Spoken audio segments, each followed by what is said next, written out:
আমরা সচরাচর সবসময় কোনো বিপদে পড়লেই মুমিনদের জন্য সবচেয়ে বড় হাতিয়ার হচ্ছে দোয়া। কি বললাম বলেন তো? দোয়া। গোটা বিশ্ব জগতের মানুষ আপনাকে যে সহযোগিতা করতে না পারে, আপনি যদি রব্বুল আলামিন আল্লাহ সুবহানাহু ওয়া তাআলার কাছে গভীর রাত্রিতে 2 চোখের ফোঁটা পানি যদি ফেলতে পারেন, এই 2 ফোঁটা পানির মূল্য আল্লাহর কাছে অনেক বেশি।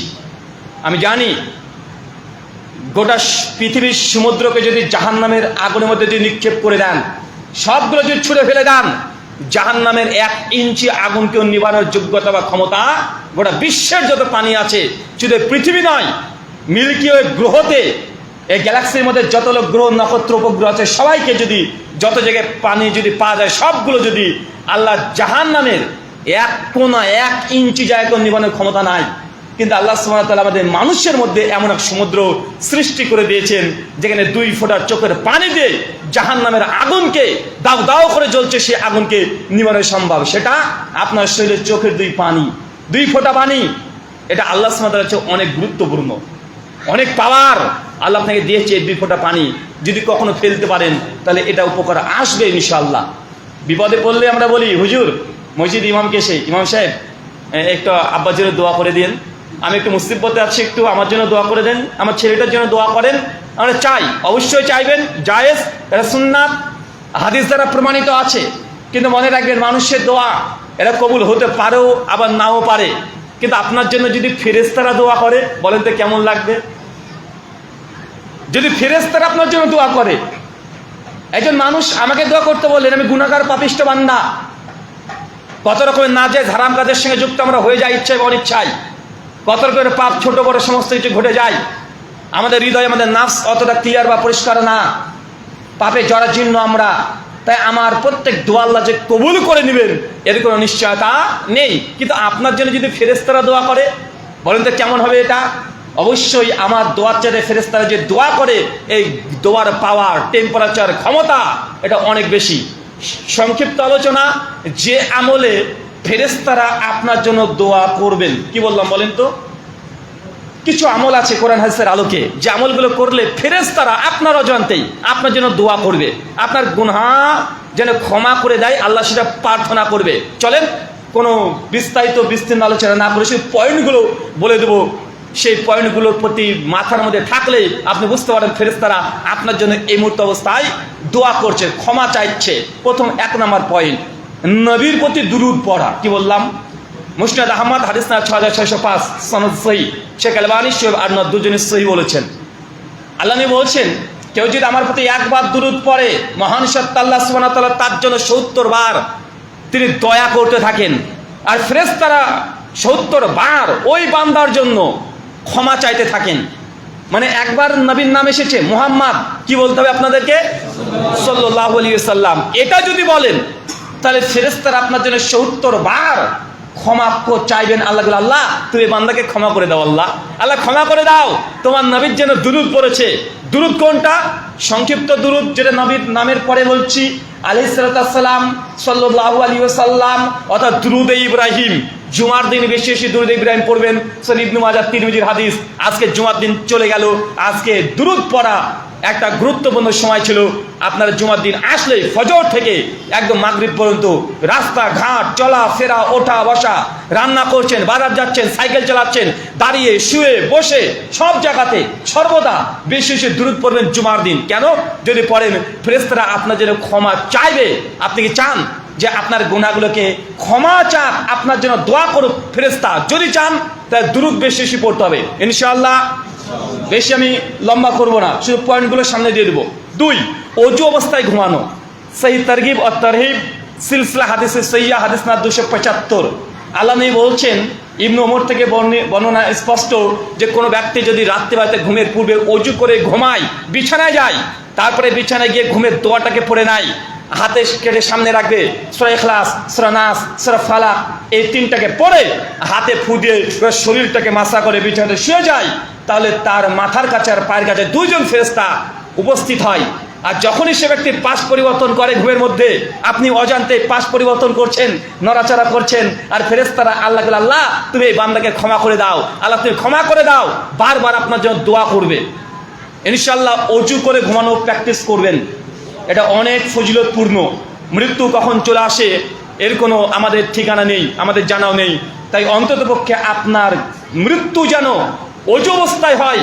আপনি আল্লাহকে বোঝাচ্ছেন যে আল্লাহ আমি মৃত্যুর জন্য প্রস্তুতি নিচ্ছি, আমি এখন ঘুমাতে যাচ্ছি, এই জন্য অজু করছেন, তার জন্য অজু করে ঘুমানো এই রীতি এটা অবধারিত, এটা চালিয়ে যাবেন। একটা মাসালা, রাত্রিবেলাতে যে স্ত্রী সহবাস করে ফেলেন, অজু করে ঘুমালেন, স্বামী স্ত্রী একত্রিত হয়েছেন, করবেন কি? যদি গোসল করা সম্ভব হয় এটাই বেটার, এটাই ভালো। রাত্রিতে গোসল করে ফেলেন। যদি সম্ভবপর না হয় কোনো অসুখের কারণে অথবা শীতের তীব্রতার কারণে, তাহলে অন্তত পক্ষে অজু করে নেন। কি করবেন? অজু করে নেন, ফজরের পূর্বে গোসল করে নেবেন। 3, ওই মুসল্লি যিনি সালাতের জন্য অপেক্ষারত, মুআল্লাকান ফিল মসজিদ, যার হৃদয় সবসময় ঝুলে থাকে মসজিদ মসজিদ করে, মানে সে এখন জোহরের নামাজ পড়েছে, এখন সে কোনো এক কাজে যাবে, মনের মধ্যে প্রশ্ন চলে আসছে ওখানে যাব, নামাজটা কোথায় পড়বো? নামাজ পড়ার জায়গা আছে তো? আরে জামাত পাবো তো? মানে যার সব সময় প্রত্যেক কাজের আগে মাগরিবের নামাজ পড়েছে, এখন কোনো কাজ চলে এসেছে, এখন সে চিন্তা করছে এশার জামাত পাবো তো? এশার নামাজে উপস্থিত হতে পারবো তো? মানে এক নামাজ পড়ে আর এক নামাজের জন্য সে মসজিদের, যার হৃদয় সবসময় ঝুলে থাকে, এই ব্যক্তির জন্য ফেরেশতারা দোয়া করে। সেই মুসলিম হাদিস 619.4। মুসল্লি যখন মসজিদে আসবে, সেই মুসল্লি যখন আসবে আলা সাফি আউয়াল, প্রথম কাতারে যে মুসল্লিরা দাঁড়াবে, জামাতে তো উপস্থিত হচ্ছেই, জামাতে আসলেই যে ফেরেশতারা তার জন্য দোয়া করবে, ক্ষমা চাইবে, এমনটা নয়। বরং যে ব্যক্তি জামাতে এসে প্রথম কাতারে দাঁড়িয়েছে, কোথায় কথা বলেন? প্রথম কাতারে, ফার্স্ট কাতারে। অনেকে আছে অলসতা করে, আচ্ছা কোনো ব্যবস্থা আছে নাকি? ইনভার্টার টানতে পারবে? ব্যাটারি কত, 220 না 260?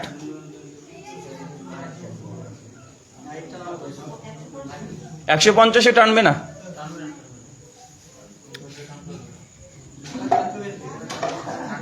আচ্ছা, আমার কথা শুনতে পাচ্ছেন আপনারা?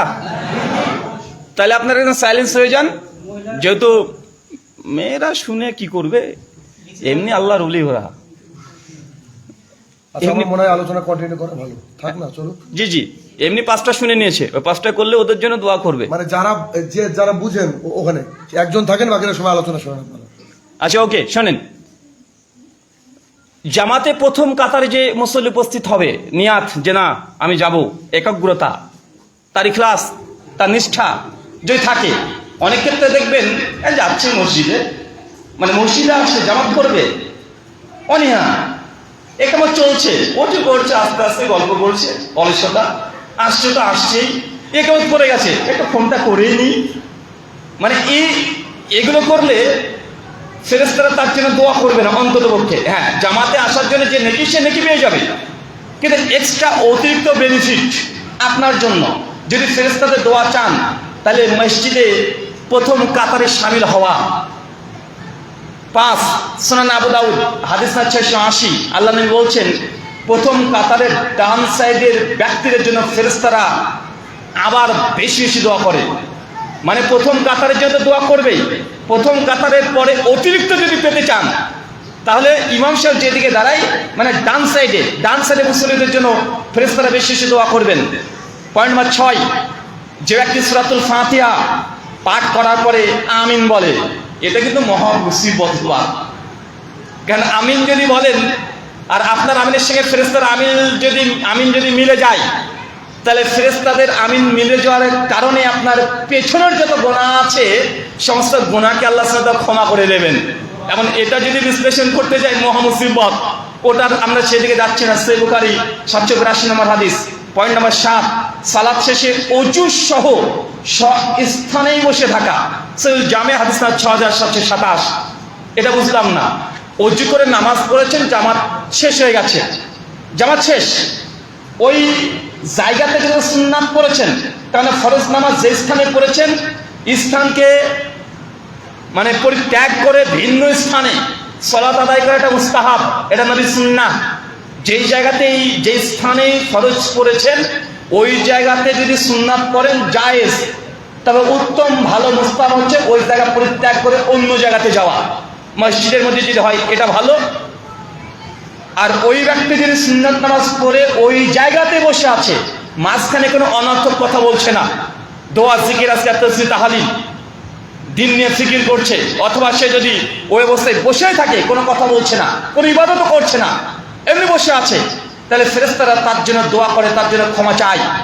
সহিহ জামে হাদিস নাম্বার 6727। পয়েন্ট নাম্বার 8, মুসলিম ভাইয়ের জন্য কল্যাণকর দোয়া। শাহিন ভাই পয়েন্টটা বলেছিলেন হিংসা বিদ্বেষের জায়গাতে, যদি আপনি আপনার মুসলিম ভাইয়ের অজান্তেই তার জন্য দোয়া করেন, আপনি দেখছেন যে আপনার একটা মুসলিম ভাই সে প্রতিদিন যাচ্ছে ব্যবসা করতে অথবা কোনো কাজে, দেখছেন লোকটা খুব পরিশ্রম করে, কঠোর পরিশ্রম করে, তার যদি একটা মোটরসাইকেল হয় খুব ভালো হবে। আপনি একদিন মসজিদে এসে দোয়া করেন, আল্লাহ আমার আব্দুর রহমান ভাই খুব কষ্ট হয়, লোকটা কঠিন পরিশ্রম করে, অনেক পরিশ্রম করে, আল্লাহ ভাইটার যদি একটা মোটরসাইকেল হয়ে যেত, বাইক হয়ে যেত, আল্লাহ সুবহানাহু ওয়া তাআলা, তাহলে তার একটু আসান হতো, আল্লাহ তুমি তার জন্য একটা মোটরসাইকেলের সুব্যবস্থা করে দাও। যদি এই কথা বলেন, আল্লাহ নবী বলছেন, তাহলে ফেরেশতারা তার মাথার কাছে দাঁড়িয়ে থাকবে আর আল্লাহকে, আল্লাহ এই যে ভাই তার আব্দুর রহমান ওই ভাইটার সম্পর্কে যে দোয়া করলো, আল্লাহ তুমি আগে এর জন্য কবুল করে নাও। মনে বুঝতে পারলেন না? মানে আপনি যদি কোনো মুমিন ভাইয়ের জন্য দোয়া করেন, তাহলে ফেরেশতারা আপনার জন্য দোয়া করবে, ফেরেশতারা দোয়া করবে, আপনি তো মুমিন ভাইয়ের জন্য দোয়া করছেন, আর ফেরেশতা সেম জিনিসের জন্য আপনার জন্য যে দোয়া করে। দেখছেন যে কোনো এক বখাটে ছেলে রাস্তায় ঘোরাঘুরি করছে, পড়াশোনা করে না, আপনি দিন দোয়া করলেন তার অজান্তেই যে আল্লাহ আব্দুর রহমান ভাইয়ের ছেলেটা দিন দিন খারাপ হয়ে যাচ্ছে, আল্লাহ তুমি তাকে হেদায়েত দান করো, তুমি তাকে বরকত দিয়ে পরিপূর্ণ করে দাও। যদি আপনি তার ছেলের জন্য অজান্তে দোয়া করেন, আগে ফেরেশতা আল্লাহ তুমি তাহলে এই ভাইয়ের ছেলেটাকে হেদায়েত দান করো। কথাটি বুঝতে পারলেন? পয়েন্ট নাম্বার 9, এই হাদিস মুসলিম হাদিস না 2788। 10 নম্বর পয়েন্ট, কল্যাণকর পথে ব্যয় করা। এটা নিঃসন্দেহে বোঝাতে হবে না, ইসলামের জন্য ব্যয় করা, মসজিদ মাদ্রাসা যে কোনো ইসলামের জন্য যে দান করেন, ব্যয় করেন, তাহলে ফেরেশতারা আপনার জন্য দোয়া করবে। সুনানে সহিহ বুখারী হাদিস 1442।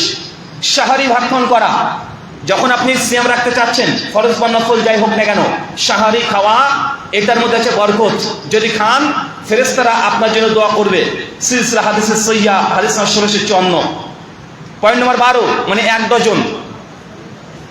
কোনো মুমিন ব্যক্তি যদি অসুস্থ হয়, অসুস্থ রোগীকে যদি দর্শন করতে যান, দেখতে যান, যে মাথা কাছে গিয়ে বললেন লা বাসা তহিরুন ইনশাআল্লাহ, ভাইজান কোনো সমস্যা নাই, ইনশাআল্লাহ ভালো হয়ে যাবেন।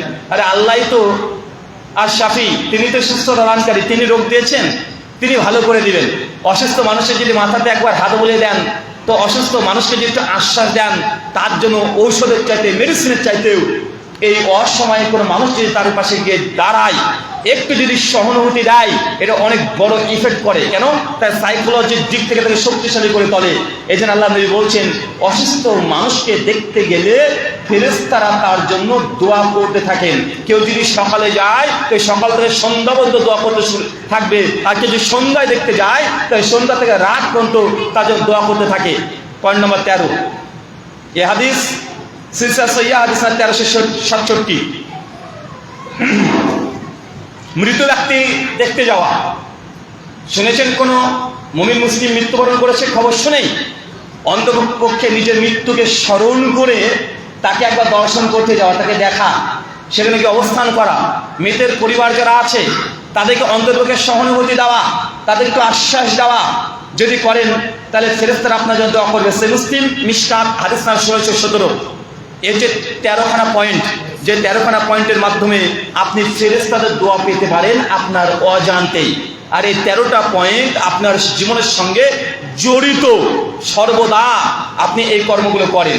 এখন তিনি শুধু নিয়াত করে নিলেন এই কাজটা করছি, তাহলে ফেরেশতা আমার জন্য দোয়া করছে, অন্তত হৃদয় থেকে, অন্তর থেকে একটু সুকুন, একটু ভালো লাগবে আমলগুলো করার পরে। আমল করলে যে